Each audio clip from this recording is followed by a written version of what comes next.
A un giovane che inizia l'attività, io direi innanzitutto di iscriversi ad un'associazione, a un sindacato. Allora, per me, seppur sono cresciuta a pane e case, è stato importantissimo entrare in FIAIP perché ho ricevuto un supporto notevole. E qui più di me potrebbe testimoniarlo Filippo Carra, che ha 25 anni, si è iscritto in FIAI 3 anni fa, aveva appena avuto il patentino, aveva appena superato l'esame. Ricordo ancora che è venuto da me con sua mamma per vedere se era il caso di iscriversi, voleva capire cosa gli dava FIAI, cosa non gli dava, eccetera. È stato bravissimo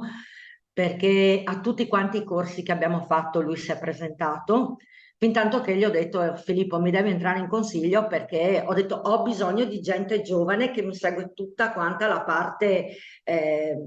online perché ci vuole qualcuno specifico.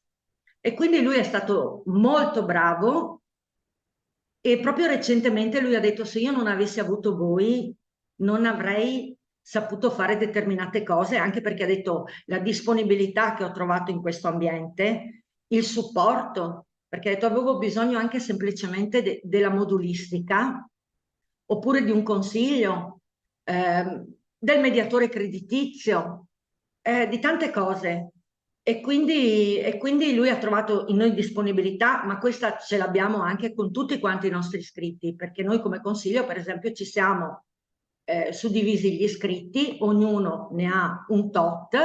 che li segue, ha il suo consigliere di riferimento e quindi quando c'è una qualche problematica, un qualche consiglio, qualche idea da scambiare,